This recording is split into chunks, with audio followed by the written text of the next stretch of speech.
Hi and welcome to Changing Tides with the Incubation Network. Did you know that a recent study found microplastics in the lungs of a human for the first time ever? The plastic waste problem is now so bad that it's quite literally part of all of us. So on our show, we dig deeper into the problem of plastic waste, how it affects public and environmental health, and talk to people about what's currently being done to help strengthen circular economies and reduce the amount of plastic waste around us. Hi everyone, welcome to the second episode of the Changing Tides podcast. My name is Laura Benz and I'm the Programs Director here at the Incubation Network. On this episode today, we're going to be talking to Anurag Malu from Seedstars.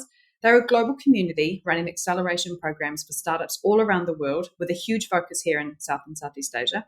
They're looking to develop innovative, commercially viable solutions to end marine plastic waste.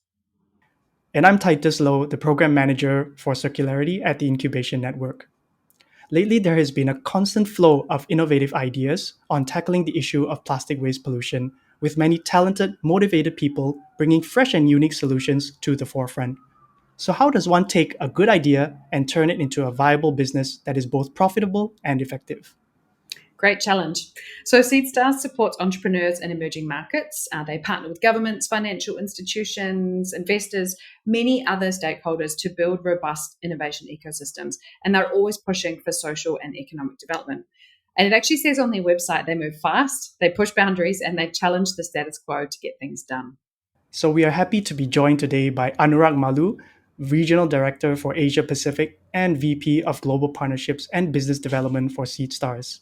In his career, he has held a number of roles that focus on helping entrepreneurs and startups grow, scale, and reach their aspirations and goals. And he is extremely passionate about creating vibrant entrepreneurship ecosystems. Now with Seedstars, his job is, according to his bio, to democratize access to entrepreneurship. So let's hear more from Anurag today.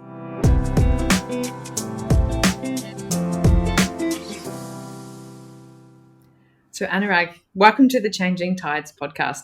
Let's start with an easy one. Tell us about your role with Seedstars and what Seedstars is trying to do. Thanks, Laura and Titus. Very glad to be here. So in my role as a Regional Director for Asia Pacific and leading global partnership at Seedstars, I primarily put all the efforts in building institutional partnerships, whether it's with governments or bilateral and multilateral agencies, VS corporates or public-private investors, anyone who has interest in primarily developing emerging market entrepreneurship ecosystems, helping the world achieve the global goals through technology and entrepreneurship. So that's pretty much what Seedstars does. We are it's a global investment holding based out of Switzerland, headquartered in Switzerland, but operating in emerging markets around the world. Pretty much with our mission is to impact people's lives in emerging markets through technology and entrepreneurship.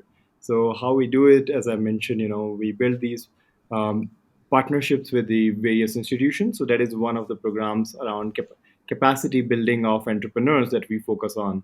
And then the second is, as an investor ourselves, we invest capital into the emerging market entrepreneurs, primarily into the high growth companies that they are building in these markets, provide them access to knowledge, capital, network, and introductions they need to become successful. So that's, I think, pretty much what Seedstars really does at the intersection of tech, entrepreneurship, and SDGs. Nice. So you work with a really wide range of actors and stakeholders. But I think lately you've also been working with a lot of startups focusing on plastic waste reduction solutions within the South and Southeast Asia region. Maybe since we're on the topic of plastic pollution, could you just share some thoughts and perspectives of what you've seen and what the situation is like based on your work? Mm-hmm. Thanks, Titus. I think we've been working in Southeast Asia primarily with the Incubation Network and news around this waste management and recycling academy from last 1 year, and then the follow of this SUP challenge. We are running this acceleration in Thailand and Philippines. So what we have noticed is 6 out of the 10 ASEAN member states, they are generating almost like combined 31 million tons of plastic waste every year. And out of that, around 80% of that is marine plastic debris that can be traced primarily back to the land-based plastic waste. So basically, the member nations of the Southeast Asia regions, that majorly includes the countries where we are working as part of this program: Philippines, Indonesia, Vietnam, and these are the ones listed in World's top 5 most polluting countries when it comes to the plastic, ocean mismanagement and plastic waste ocean mismanagement. Let me correct that. So I think these are like some of these stats that we have seen in the region, but also there has been increasing demand for packaging, this particularly single-use plastic, which is projected to make up more than 70% of the food packaging in South and Southeast Asia region by 2050. So these are like really shocking stats if you look at the region, and there is so much that needs to be done considering the work that you are doing at Second Muse, and we got an opportunity to work together in addressing some of these while working with the startups and ventures solving for these plastic waste management problem in the region. I'm harnessing or thinking about this theme of working directly with startups. I'm going to call you an expert talking about entrepreneurship and working with startups. So thinking about us being here in South and Southeast Asia, these countries and cultures are really noted for that entrepreneurial culture, right? That spirit of being an entrepreneur and taking an idea and running with it.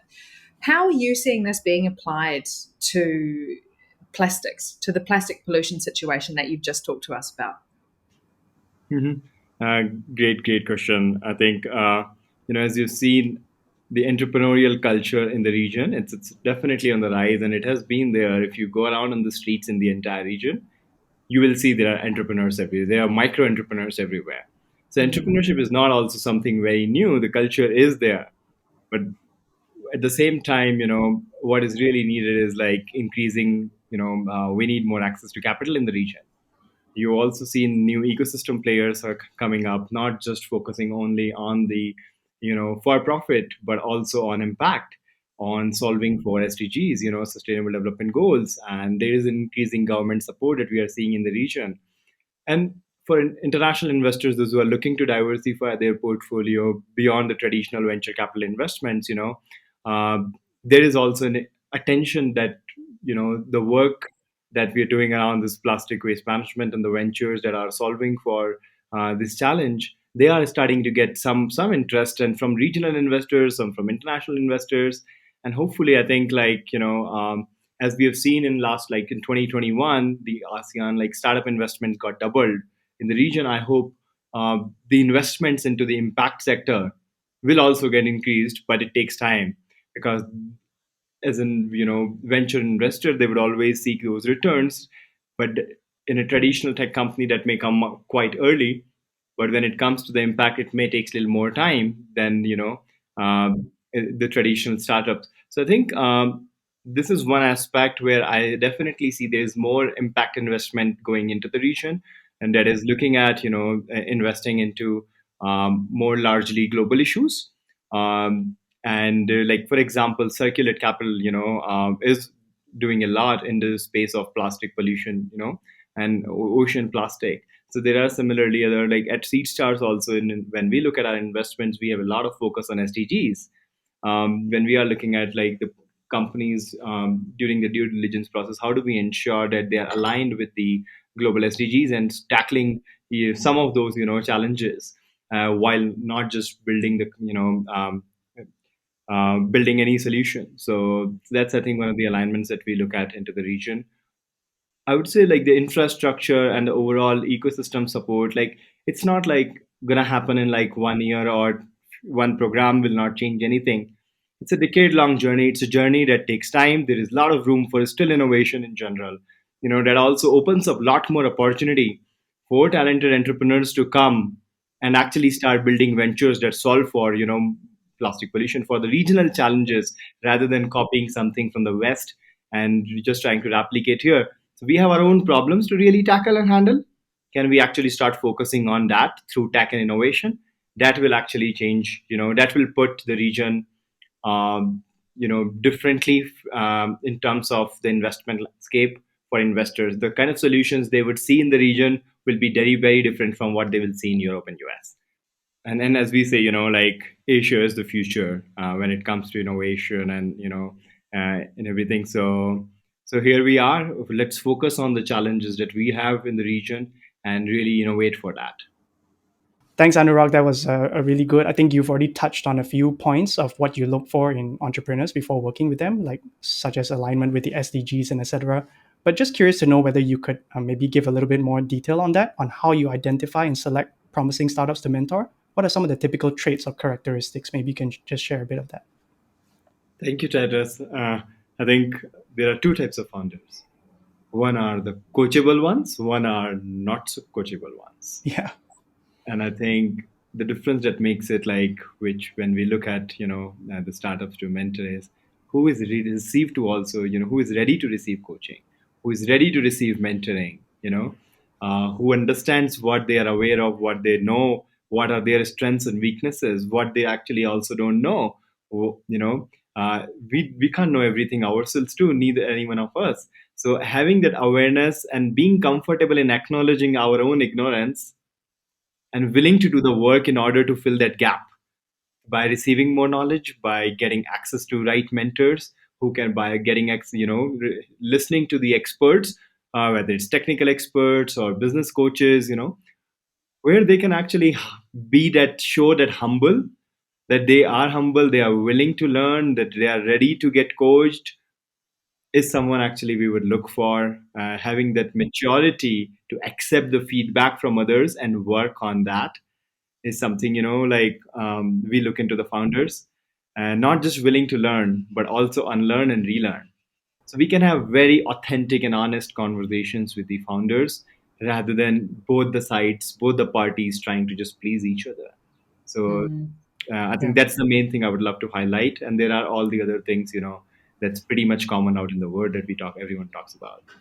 Yeah, I would love, you just touched on investors, and I would love to take the conversation in that direction, because I think I'm hearing it's mindsets, a lot about the mindset, right, of these partners, Yes. of these entrepreneurs, of stakeholders.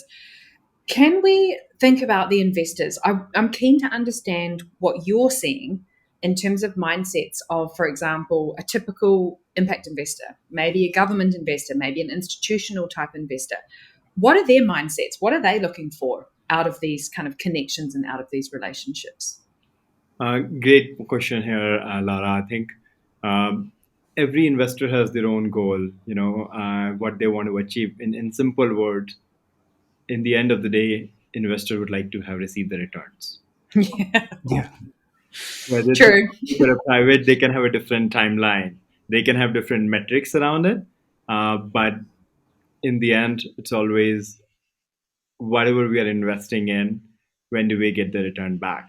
Unless it's a grant-based support that is coming completely, no equity, we do not care about those returns. We just want to ensure that you have enough support to sail through, and then you can actually raise, next rounds or raise institutional, more larger equity-based or debt-based, venture-based investments. But whether it's a private or public investor, some will look for impact, some will not look for impact, and people will also have a different definition of impact.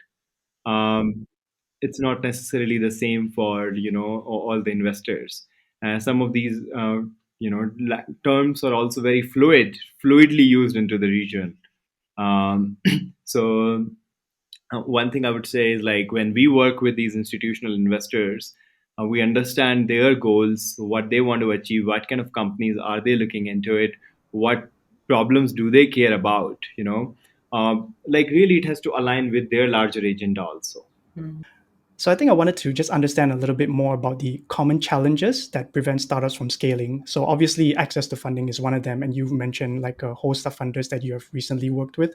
So would it be difficult for them to access this funding, and what are some of the other common challenges that we've seen? And maybe in the context of startups with solutions on plastic and waste reduction in particular, if any. Great question, Titus. I think I'll talk about mostly, like, as we are familiar with the Thailand and a little bit of Philippines. So I'll say it's like Southeast Asian ecosystem. As startup investments in the region is obviously like rising, but still also relatively in its early stage in these countries, comparing to the other regions which are more developed. As you have already said, access to capital largely remains the biggest challenge for startups in general, especially more challenging when they are like impact focused startups. The most accessible funding for these impact startups would be access to the government grants. Yeah. but that is also very limited in the amount. That does not come with any strategic help for the startups. It's just like take the cash, do whatever you want to do, or there are some like processes. Okay, we'll submit the reports and all of that, but beyond that, there is not much strategic support that they can seek. Unless the government is willing to make some partnerships within the relevant ministries or relevant departments.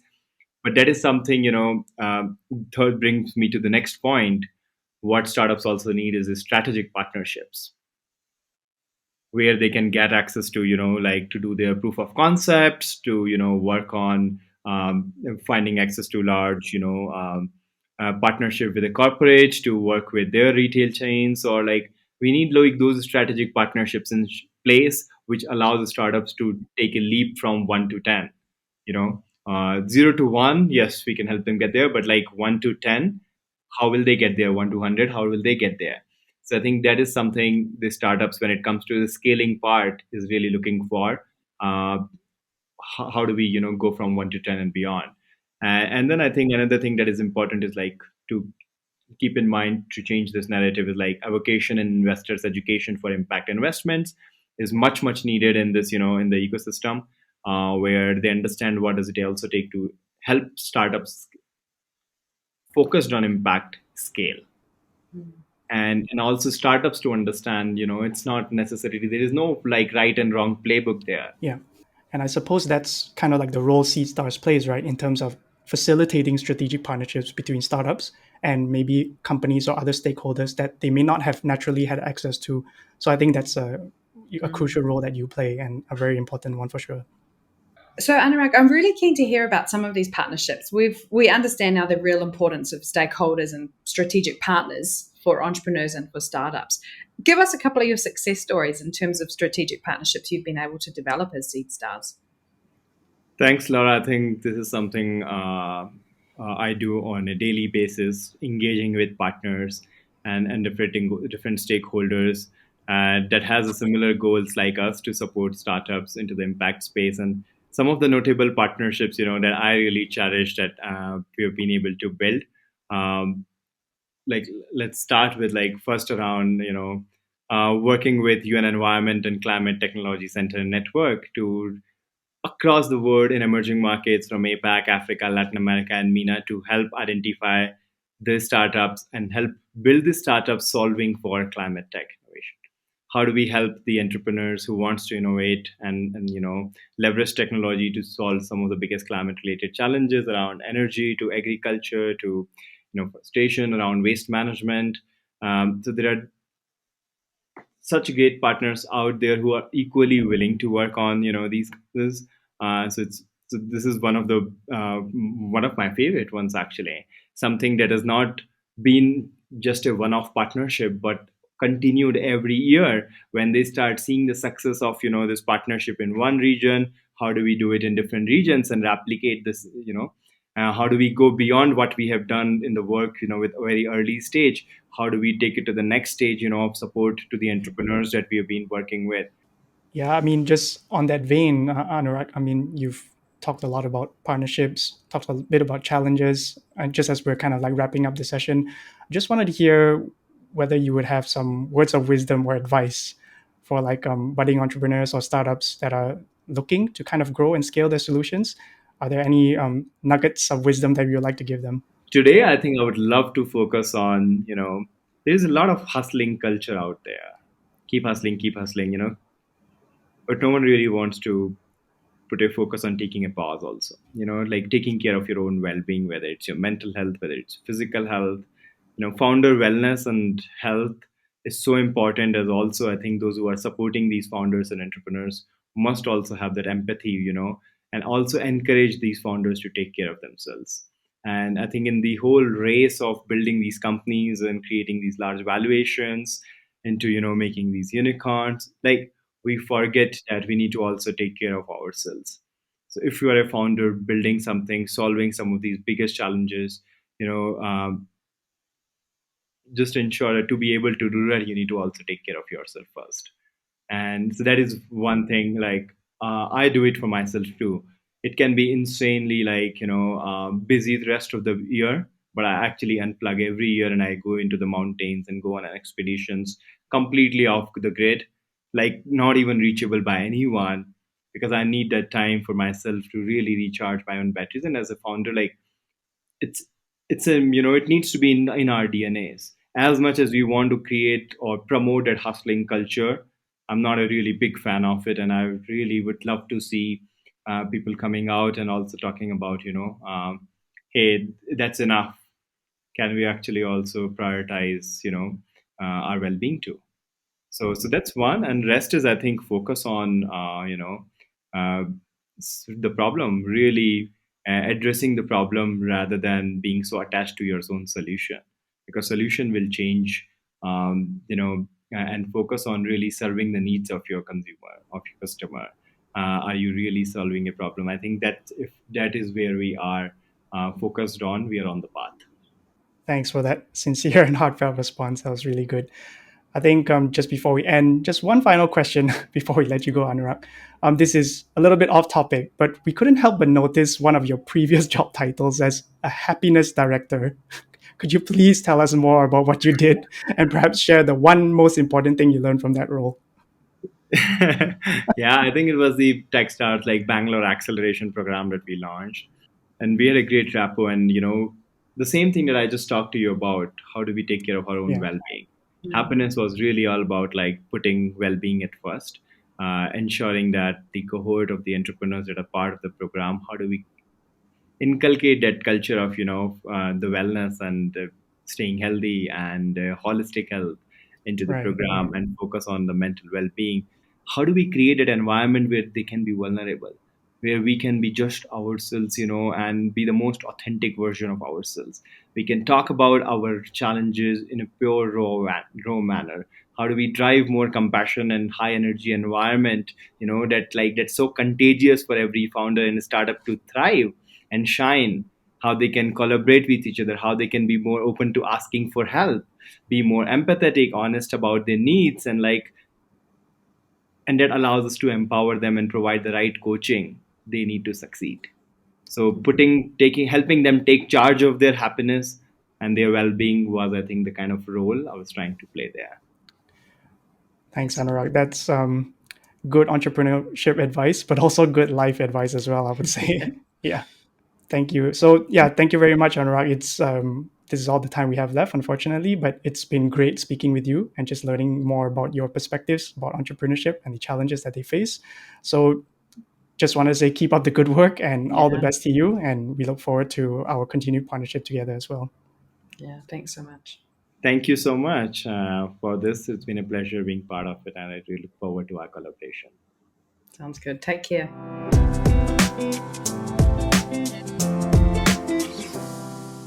So Titus, how interesting was that whole conversation? But for me, mostly the last comment, the sentiment he left us with about self-care, right? About these really smart, talented people working themselves into the ground. I loved hearing that as a piece of advice.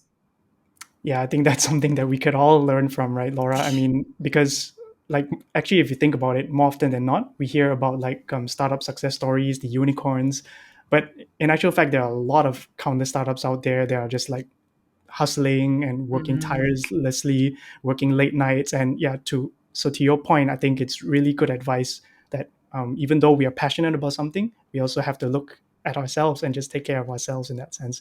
So I think it's really important to keep that in mind.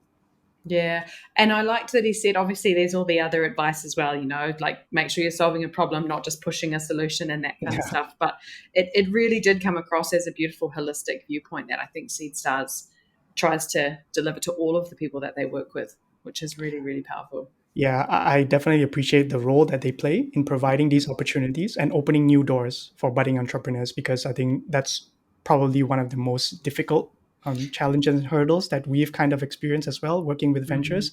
They don't necessarily have that access to the right partners that they want. So Seedstars kind of opens that platform, and it's really helpful for the entrepreneurship space in general. It always comes back to the people, doesn't it? Always. The people you know, the people you work with, the connections you make. It just was a really nice theme that really stood out for me today. I really appreciated his viewpoint. Yeah, completely agree, Laura.